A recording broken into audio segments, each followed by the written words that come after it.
Hey, it's Patriot Smoothie. A lot has happened since last time. First up, Alberta. Tomorrow is the election. You need to get out and vote. The choice is clear. Rachel Notley and the job-killing NDP, or Danielle Smith and her phenomenal UCP, Jobs and Economic Security. I know who I'd vote for. There's also the whole deal with cities in Canada trying, keyword trying, to stop Canada Day fireworks. It hasn't really worked out well for them. We'll cover that too.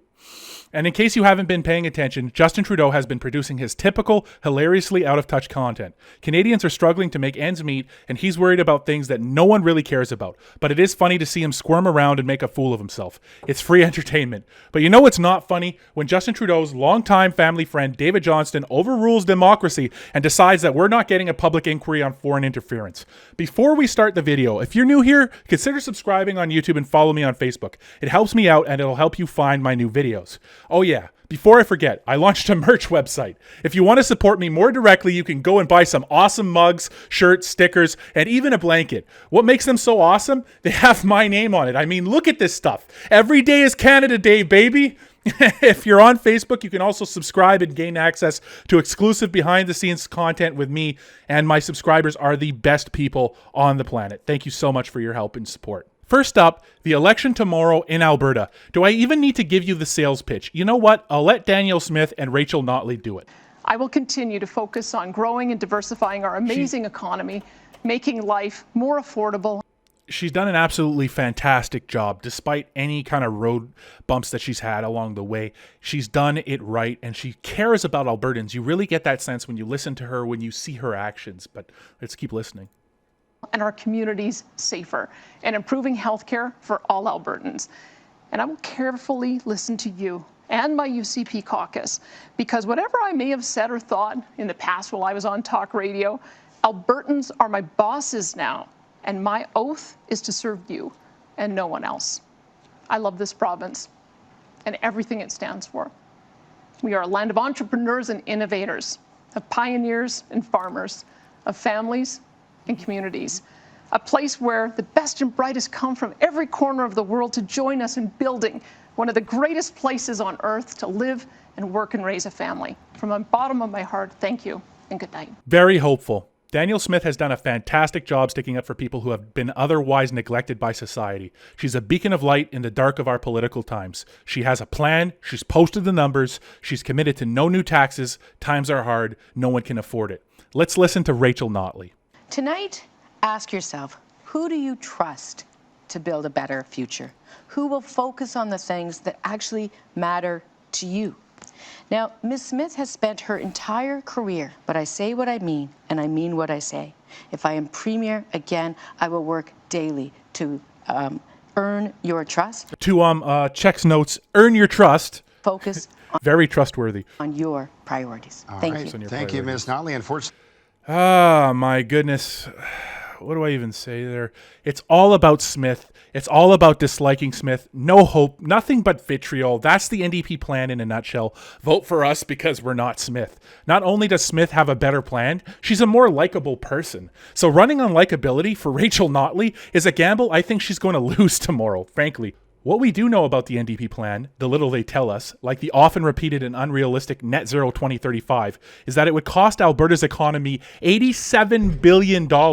Power bills under net zero 2035 would rise 40% more than they currently are. Talk about a deal right to bankruptcy. A vote for the NDP is a vote for economic ruin. Speaking of NDP math, Jeremy Nolis claimed on Twitter, sorry if I said that wrong, that 1,200 people crammed into a small theater in Calgary to see the NDP. Funny story there. The building has a capacity of around 400 people. I feel like the NDP would be better at math if they were more focused on the fundamentals in the classroom rather than all the fluff. You can see the community note completely decimating the last drops of hope the NDP had in the form of this fact-checked Twitter post.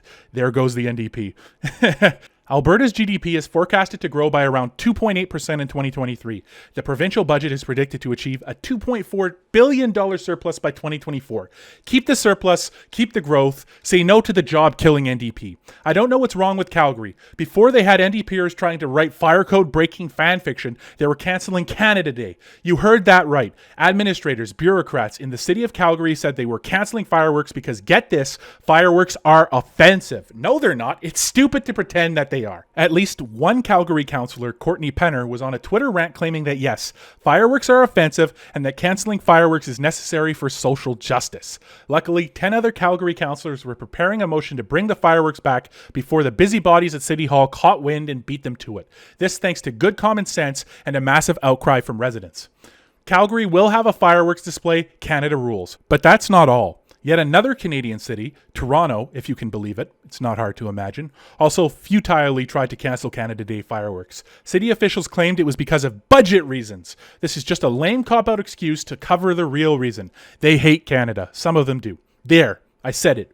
But they shouldn't. This country has given them everything.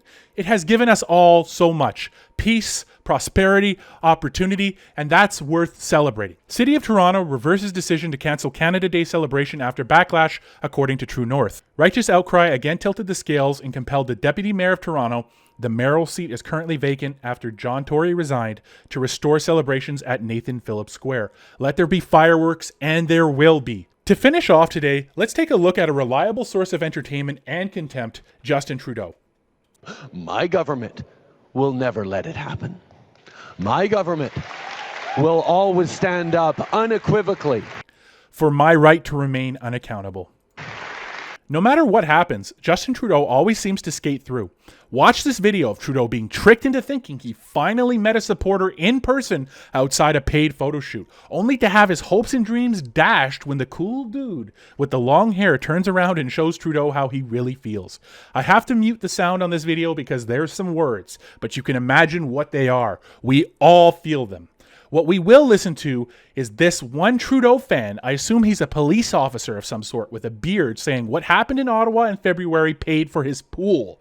It's nice to know that those big overtime dollars to police bouncy castles and barbecues went towards this man's leisure. If that makes you queasy, you're not alone. So here's the video real quick. You can see Trudeau. He's thinking that a supporter's coming. Look at the hope and the dreams in those eyes of his. He's so excited to see somebody finally supporting him until he sees what it says. Look at his face now.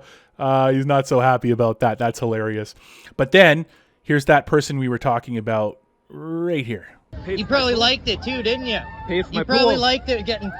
Can't believe that this is real. And look at the smile on this guy's face. He's got such a smug smile. Man.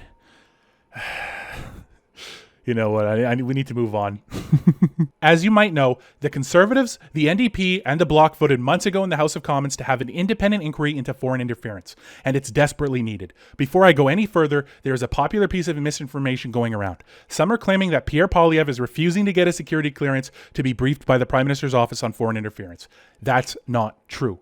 It's less true than Santa Claus, the Easter Bunny, and the Tooth Fairy combined. Pierre has a security clearance. He has a background check. He has several. What he's refusing is to be briefed. And I say that in quotations because there would be absolutely no relevant information given on the matter by Justin Trudeau's henchmen. Receiving this briefing, again in quotations, would bind him by law to silence on the matter. He wouldn't even be able to continue legally questioning the issue in the House of Commons. That's what the Liberals are trying to make him do. And they're relying on people's ignorance to spread it around. It sounds bad when Liberals are saying that Pierre is refusing a simple background check that would allow him to be included on the intelligence information. But it makes sense when you understand that it's a trap to silence him. Of course he's refusing it. Now that that's out of the way, you probably also heard that David Johnston, lifelong friend of Justin Trudeau, has advised against a public inquiry into the matter. Trudeau has therefore taken the liberty to reject Parliament's vote for an inquiry and continue to do the same thing he's always done. Nothing good for any of us. If you want to stay in the loop about the worsening foreign interference scandal, I highly recommend following Andy Lee on Twitter. She posted this about a week ago. Independent Special Rapporteur David Johnston enjoys hot pot with John McCullum in Chongqing, sorry if I say that wrong, China in 2017. It feels like home, he remarked. McCallum was involved in setting up recruitment stations in Canada that would later be linked to overseas Chinese police stations. Again, if you're interested, Andy Lee is a great place to get more information. I'll leave you with this tweet from Laurie Goldstein on the matter. The House of Commons voted in favor of holding a public inquiry into foreign interference. Instead, Trudeau hired a friend who decided a public inquiry isn't necessary. That, in a nutshell, is the state of democracy in Canada today. Alberta, get out and vote tomorrow. Vote UCP and keep Alberta free. As for the rest of Canada, we have work to do. We have to keep moving forward towards a future where Justin Trudeau is no longer Prime Minister. It's going to take work, but we can do it. See you next time.